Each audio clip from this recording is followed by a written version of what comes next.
আসসালামু আলাইকুম। আর খুব অল্প কিছুদিন বাকি আছে জাতীয় নির্বাচনের। আমার খুবই পছন্দের একজন ব্যক্তিত্ব ব্যারিস্টার পার্থ পাই। হ্যাঁ, আন্দালিব রহমান পার্থ। বাংলাদেশে যে কজন তরুণ আইকনিক রাজনীতিবিদ আছে যাদেরকে আমি খুবই পছন্দ করি, তাদের মধ্যে অন্যতম একজন হচ্ছে আন্দালিব রহমান পার্থ। তো এখন নির্বাচনী তফসিল ঘোষণা হওয়ার পরে রাজনৈতিকভাবে বিএনপির অনেক জায়গায় সোজা লাইনে হাঁটতে হবে। বারবার কিন্তু বলি, থাকে না যে অতিরঞ্জিত কোনো কিছু কিন্তু ভালো না।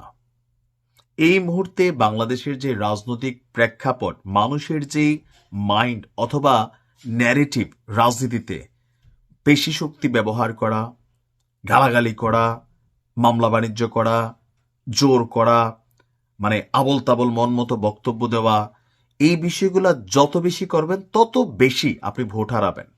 আপনি হয়তো ভাবতেছেন যে ভাই, আমি কুমিল্লা 6-এর বা 5-এর একজন নেতা, ফর এক্সাম্পল, আমি আমার এলাকায় একটা বক্তব্য দিছি, কিন্তু আপনার এই বক্তব্যটার ইফেক্ট সারা বাংলাদেশে পড়ে যাচ্ছে, মিডিয়াতে চলে আসতেছে, মানুষ মনে করতেছে দেখছো বদলায় নাই তো। জামাতের একটা উত্থান কাল আছে, ওই যে গত পরশুদিন দিলাম যে এক লোকরে খুঁটিতে বাইধা যা করলো, এই একটা নিউজে আমরা যখন করছি, সমালোচনা করছি, মিডিয়াতে আসছে, জামাত কি ভোট হারাচ্ছে না? হারাচ্ছে। বিএনপির নেতাকর্মীরা কিছু কিছু জায়গায় এখনো তারেক রহমান যেটাকে কন্ট্রোল করতে চাচ্ছে, মানুষকে ভালোবাসো, প্রতিপক্ষকে সাইড দাও। আপনি দেখেন তারেক রহমান দেশে এসে প্রতিপক্ষ হিসেবে আওয়ামী লীগকে নিয়ে, শেখ হাসিনাকে নিয়ে একটা টু শব্দ উচ্চারণ করছে? করে নাই তো। বরঞ্চ তিনি বাংলাদেশ ছাড়ার আগে চ্যানেলাইকে দেওয়া একটা সাক্ষাৎকারে তিনি বলছিলেন যে বঙ্গবন্ধু এবং জিয়াউর রহমান এগুলো মানুষের অনুভূতির জায়গা, এগুলোতে টাচ করা মানুষ পছন্দ করে না। যেটা তিনি এইবার 17 বছর পরে দেশে এসে বিদেশের রাজনীতি দেখা তিনি যে বক্তব্য দিয়েছেন সার্বজনীনভাবে প্রশংসনীয় হয়েছে, কিন্তু লোকালি আপনারা এমন অনেক ঘটনা করেন যেটা মানুষ মাইনা নিতে পারবে না, আপনাদের ভোট নষ্ট হবে। আর কার সাথে ঘটলো? আন্দালিব রহমান পার্থের সাথে। ঘটনার প্রেক্ষাপট হচ্ছে ভোলায় রাজাপুর ইউনিয়ন ছাত্রদল সভাপতি সিফাত হত্যার বিচারের দাবিতে মিছিল করছিল বিএনপি। এই সময় মিছিলকে কেন্দ্র করে কয়েকটি ককটেল বিস্ফোরণের ঘটনা ঘটেছে। এছাড়া আন্দালিব রহমান পার্থের দল বিএনপির জেলা অফিস ভাঙচুর করা হয়েছে। পরিস্থিতি নিয়ন্ত্রণে আনতে পুলিশ কয়েক রাউন্ড ফাঁকা গুলি ছুড়ে হতাহতের ঘটনা ঘটেনি।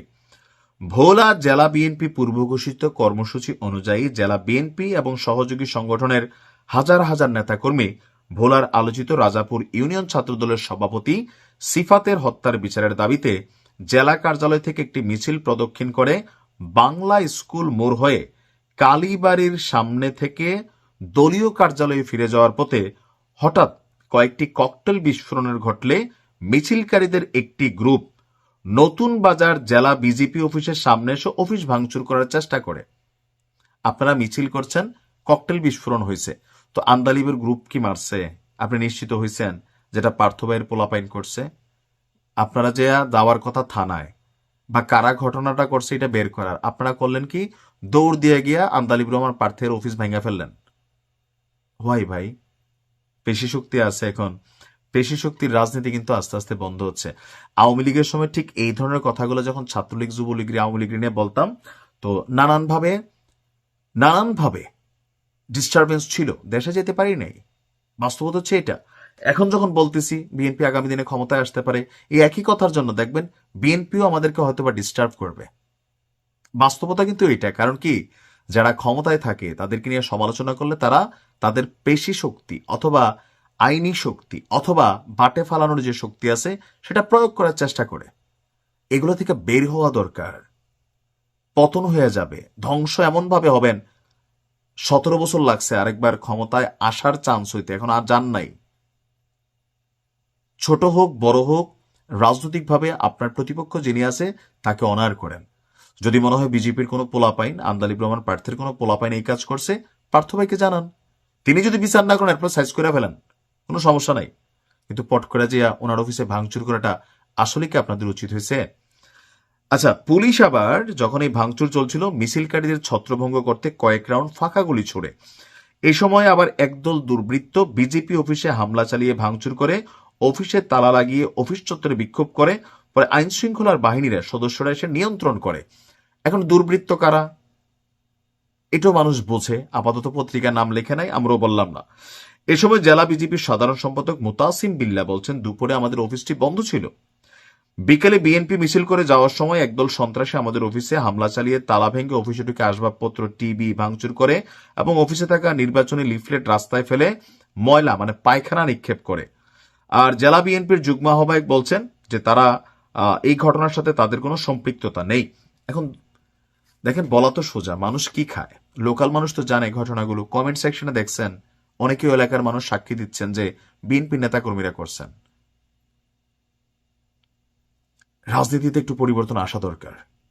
আপনি ভোলায় একটা ঘটনা ঘটাচ্ছেন, নিউজ হচ্ছে, সারা বাংলাদেশের মানুষ দেখছে, আরে বদলাইলো না রে, আরে বদলাইতো না রে, ন্যারেটিভ তৈরি হচ্ছে ভাই। সামনে নির্বাচন, এত সহজ মনে করেন না। এইবার যদি বাটে পড়ে যান না, আগামী 15 বছর ক্ষমতায় আসতে পারবেন না। কেন বলি? এবার যখন বাটে পড়ে যাবেন, জামাত যদি একবার ক্ষমতায় যায়, আমি এটা গ্যারান্টি সহকারে বলতে পারি, পরের বার জামাতই যাবে। এখন অনেকে মনে করবেন কেন, অসম্ভব, বাংলাদেশে তো এটা হয় নাই, কিন্তু আমি জানি হবে। জামাত যদি প্রথমবার ক্ষমতা যায়, এত এত ভালো কাজ করবে, এত এত সিস্টেম চালু করবে যেগুলোতে মানুষ পাগল হয়ে যাবে 100%। কারণ তারা এসা আপাতত লুটপাট, ধান্দা, টেকনিক্যালি বালু স্ট্যান্ড, টেম্পো স্ট্যান্ড এগুলা করবে না। তারা কর্পোরেট লেভেলে খাবে। জামাতের রাজনীতি বুঝতে আপনার মাথায় ঘিলু থাকা লাগবে। তারা কি খায় না? খায়। শতভাগ পরিশুদ্ধ দেশের রাজনৈতিক দল আছে? নাই। জামাতের মধ্যে 2-4টা কালপিট আছে না? শতভাগ আছে।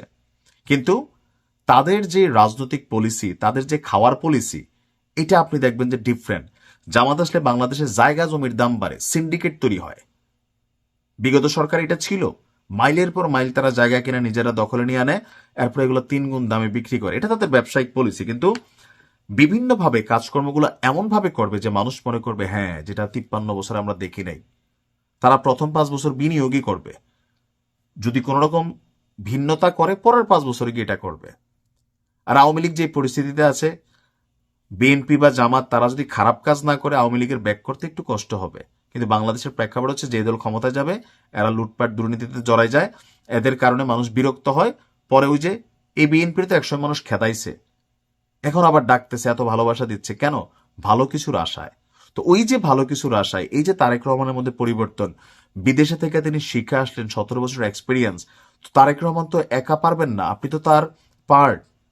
বিএনপির ছড়িয়ে ছিটিয়ে থাকা প্রত্যেকটা কর্মী সমর্থক বাংলাদেশের যেখানে আছেন, আপনার একটা ভালো কাজে তারেক রহমানের দাম বাড়বে, বিএনপির দাম বাড়বে।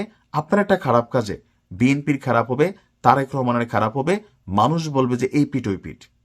সো আপনি হালকা নিয়েন না, আপনি একটা দলকে ব্র্যান্ডিং করেন। কথাবার্তা কাজকর্মে পরিবর্তন আসতে হবে ভালোর জন্য।